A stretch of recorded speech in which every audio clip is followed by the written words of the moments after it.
Bonjour, je m'appelle Noéline et je vais vous présenter ma plaidoirie contre l'homophobie. Mesdames, Messieurs, bonjour. J'aimerais vous poser une question. Comment vous sentiriez-vous si vos parents décidaient de vous expulser de chez vous à cause de votre sexualité? Mal, je pense. Il y a un an, Maëlle, un adolescent de 15 ans, a été expulsé de chez lui pendant 3 semaines. Pendant ces 3 semaines, c'est sa grand-mère qui l'a pris en charge, car son père ne voulait plus de lui dans sa maison. Mais qu'est-ce que Maëlle a fait pour mériter ça? Il aime. Il aime une personne du même sexe que lui. Son père ne pouvait pas supporter que son fils soit homosexuel et qu'il aime se maquiller pour s'amuser. Mais vous trouvez ça normal, vous, qu'un parent expulse son enfant de chez lui simplement pour une chose aussi superficielle? Ne nous a-t-on jamais dit qu'un parent doit aimer son enfant peu importe ce qu'il arrive, qu'il soit handicapé mental, handicapé physique, dépressif? Peu importe ce qu'il est, ses parents doivent l'aimer. Alors pourquoi est-ce que ce serait différent pour les homosexuels?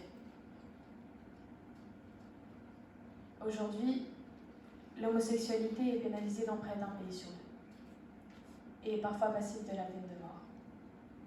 En France, elle a été dépénalisée qu'en 1982, par une loi. Elle considère les homosexuels comme des citoyens normaux, et on pourrait croire que les mentalités ont fortement évolué. Et pourtant, aujourd'hui encore, dans cette même France, les actes et les propos homophobes n'ont pas disparu. Au contraire, la loi sur le mariage gay de 2013 a fait énormément de bruit et a réveillé beaucoup de préjugés. Suite à cela, on a pu constater une augmentation de 78% des actes et de propos homophobes.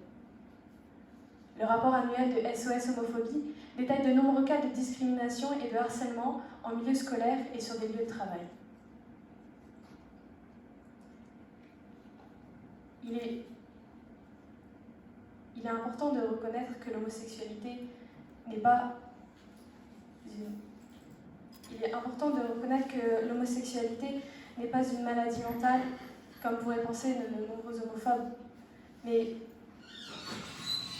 Pardon, excusez-moi.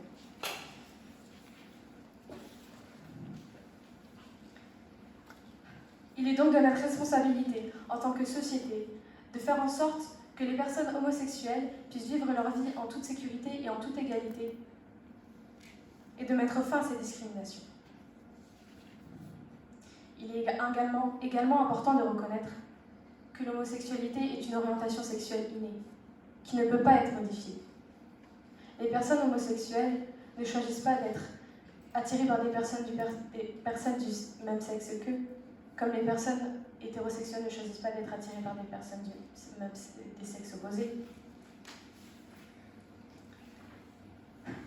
C'est simplement une partie de leur identité et il est injuste de les discriminer pour cela. Beaucoup d'homophobes pensent que c'est contre nature, qu'il s'agit d'une maladie mentale. Mais c'est faux. Il est crucial de souligner que l'homosexualité n'est pas un choix. Les personnes homosexuelles ne choisissent pas leur orientation. Il est donc injuste de les discriminer et de les stigmatiser pour cela. L'homosexualité n'est pas une maladie mentale ou un trouble. Les personnes homosexuelles ne doivent pas être considérées comme des malades ou des déviants, mais plutôt comme des personnes qui ont le droit de vivre leur vie comme ils l'entendent.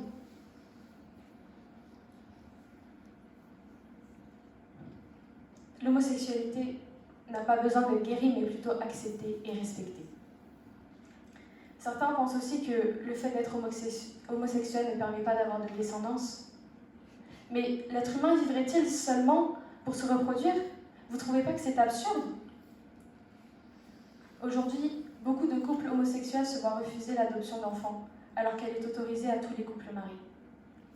2 personnes du même sexe seraient-ils incapables d'élever un enfant correctement?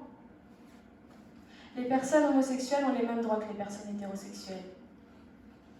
L'adoption, la famille, le mariage et même le droit à la vie.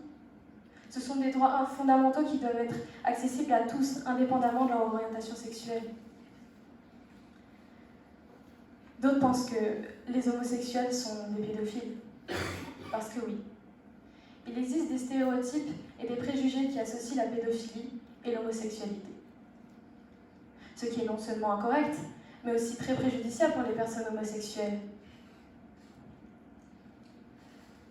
Ces stéréotypes sont faux, car ils sont fondés sur des idées fausses et nuisent à la communauté LGBT+. Il est important de comprendre que la pédophilie et l'homosexualité sont deux choses complètement différentes. Nous devons nous efforcer de mettre fin à ces stéréotypes qui allient ces deux concepts, afin de respecter les droits des personnes homosexuelles et de protéger tous les enfants contre toute forme d'abus ou de violence. Et enfin, il y a ces insultes, tapettes, aidés, ou encore pédales qu'on a tous déjà entendues. Sympathique, n'est-ce pas? Mais en plus de tous ces préjugés et de toutes ces insultes, les personnes homosexuelles doivent trop souvent endurer tout un panel de stéréotypes, de représentations simplifiées et de jugements réducteurs. Qui fait le gars? Qui fait la fille? Le gay efféminé et la lesbienne masculine sont des schémas encore trop ancrés dans notre société. Les attaques homophobes sont perpétrées envers 73% des cas envers des hommes. Et ces attaques homophobes, elles n'ont pas lieu seulement sur un lieu de travail, elles ont aussi lieu dans la famille. Et l'homophobie de la famille, elle va plus loin qu'une simple incompréhension. Certains se voient simplement mis à la porte, surtout dans les familles qui sont intolérantes. Mais une association, le Refuge, hébergeant et accueillant tous ces jeunes, accueille plus de 200 d'entre eux par an.